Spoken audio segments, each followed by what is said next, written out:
All right, next up, Aya de Leon's debut feminist heist novel, Uptown Thief, was just published by Kensington Books, the first of the Justice Hustlers series. Her work has appeared in Ebony, Guernica, Bitch, The Honest Courtesan, Hip Mama, and The Huffington Post. She teaches creative writing at UC Berkeley and blogs and tweets about culture, gender, and race at Aya de Leon and ayadeleon.com. Come on up, Aya.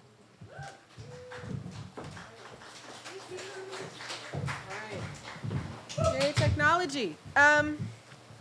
Okay, I usually read from the first chapter of the book, but I did a special, we'll call it an excerpt mixtape for today at the Center for Sex and Culture. I'm going to start with sort of a little brief description of the book. Uptown Thief is a novel about a woman who runs a health clinic for sex workers on New York's Lower East Side. And in her battle to survive the brutal economy and the attack of gentrification, which so many of us are battling, she begins to bankroll her clinic with an escort service and a successful series of robberies that target corporate CEOs involved in a sex trafficking scandal. Because sometimes the best donor to your nonprofit is the unintentional donor. But can she heist a security-obsessed billionaire? So I think anybody who has worked in a nonprofit or in a community organization, there's that moment where everybody's like, we should just rob a bank, right? Fuck this. So this is the story of the woman who makes that decision. Anyway, this is the opening scene, which is the first heist that she and her crew of women find themselves in. This is from the opening chapter. February, New York City. Marisol Rivera ran down the stairwell of the 80-story building, trailing the banister with one hand and gripping the stolen brick of $10,000 cash in the other. The center of the stairwell was open. 3 floors above, a door opened and a security guard pointed down and yelled, "There he goes!"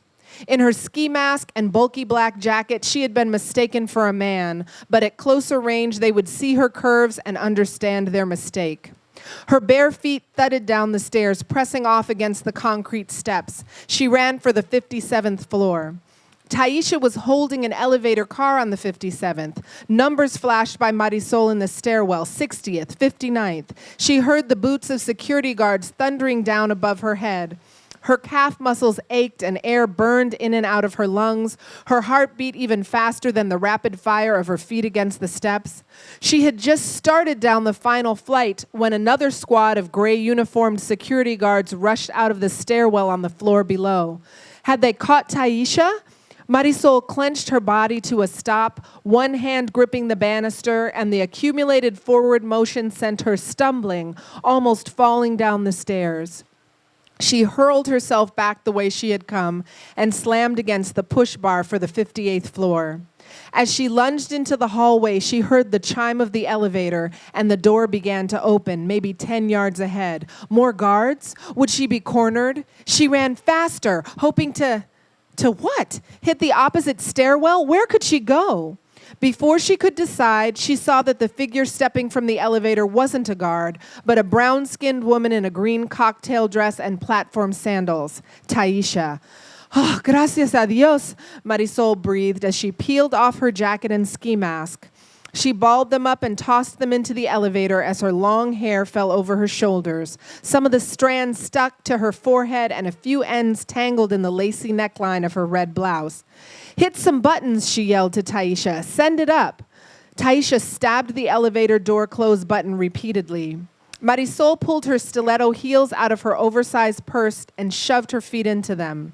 She left the $10,000. The 2 women stepped back from the elevator as the security guards stormed through the stairwell doors. "Please," Marisol begged, looking into the empty elevator. "Don't hurt us." The guards rushed closer as the elevator door began to close. Another few feet and they would see that it was empty. "Step away from the elevator," the security guard yelled. "He's got a gun," Taisha shrieked. "Wait," Marisol wailed. "He might shoot us if you come closer." The guards slowed their progress as the metal doors gradually slid closed. The moment they shut, the two women fell back against the wall, gasping in relief. "Oh, thank God." Marisol wiped the perspiration from her face with a handkerchief. As she returned the sodden cloth to her purse, she palmed the brick of cash and stuck it in the waistband of her black silk pants.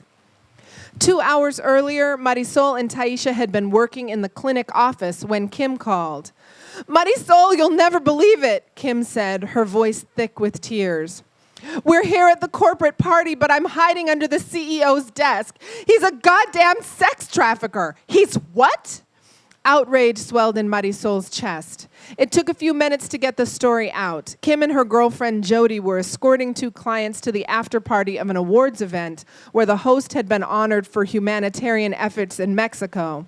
But Kim recognized him as one of several CEOs acquitted despite extensive evidence in a Mexican sex trafficking scandal.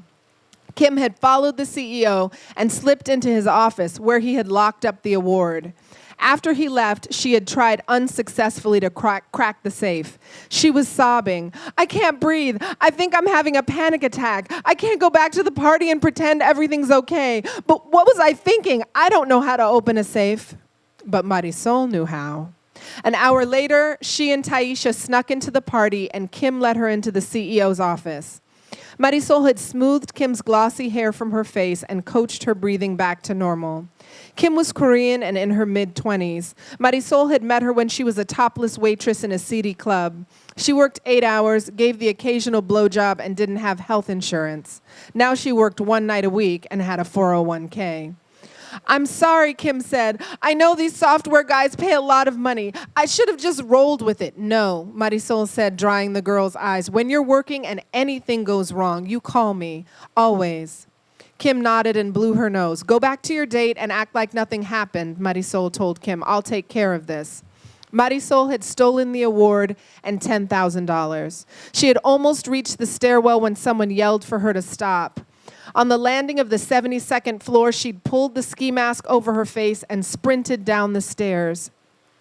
She hurled the award down the center of the stairwell. The glass trophy was designed like a map of the world with continents and the CEO's name in 24-karat gold. As it fell tumbling through the air, the stairwell's fluorescent lights glinted off the crystal plains and smooth surfaces of gold. 70 stories below, it crashed into the marble floor like a meteor, creating a ragged hole, an explosion of fine glass fragments and bits of molten gold shrapnel. So this next scene, my editor asked me to do sort of an initial really intense action scene, but this was the original opening scene where Marisol and some of the women are in an outreach van checking the supplies for that evening. The van's going to be out in the community. And so this is Marisol, Taisha, and Kim's girlfriend, Jody, in the outreach van. Marisol pulled a clipboard off the wall and sat cross-legged on the floor. She checked off items the van would provide during their run throughout Lower Manhattan that night. Taisha peeked into a wax paper sandwich bag, and her bobbed hair fell forward, obscuring her heart-shaped face. Peanut butter again," she said, tucking her hair behind her ear. "That's government peanut butter," said Jody, who had to crouch considerably to fit in the van. No peanuts were harmed in the making of it. Jody was a fearless street fighter. The muscles in her arms and back rippled as she moved several heavy supply boxes. Taisha piled the sandwiches into milk crates and poured the juice into a plastic dispenser. "When I first started working here, we used to get turkey," Taisha said. "Real turkeys died for our sins back then." "These bitches need to be happy they're getting food at all," Jody said, taking a sandwich. "Hold up, ladies," Marisol said. She brushed the snow from her hair. "Remember, you and our clients are not bitches. You are hoes." The women laughed. "Bitches are dogs," Marisol said, "but whores are." She looked expectantly at Jody. "Professionals who get paid," Jody grinned and high-fived Taisha. "Thank you," Marisol said. "Show some respect for the trade." Thank you. So I wanted to read that scene and the next scene because I'm having feelings. Anyway, I wanted to dedicate my reading tonight to activist Shannon Williams, who many of you know, who passed away last year, and she was really instrumental in supporting me in this book. And she read through it and gave me extensive notes. And this book, wouldn't be what it is without her incredible expertise and generosity and incredible love for the sex work community. And one of the notes that she gave me was, she said, one of the things missing in this book is that feeling of sex worker celebration where, like, among folks, there's this feeling like we've figured something out in this fucked up capitalist society. So this next piece I wrote in response to that thought to make sure that I had that moment in the book. So Jody, Taisha, and Kim in this scene are waiting for the billionaire to come and see which one of the escorts he's interested in. And so they're kind of sitting around waiting for him because billionaires make people wait. And Taisha has her phone on. Taisha's phone sounded an email alert. "I said phone's off," Marisol said. Taisha muted the phone. "What the fuck?" she said. "A client?" Kim asked. "No, it's the public health department," Taisha said, laughing. "I put a resume with file on them when I was job hunting last year." "A year later?" Kim asked. "They're getting back to you a year later?" "Dear Public Health Department," Taisha fake typed, "please kiss my black ass. I am now an escort fucking one client a week and making better money than any of your sorry ass jobs." Kim laughed. "You should sign it, one of the smartest bitches on the block." "Ladies," Marisol began. "That's right," Jody said. "We're not bitches, we're hoes." All three girls high-fived. Marisol was glad her escorts felt good about their choices, but her own years as a sex worker weren't exactly high-five material.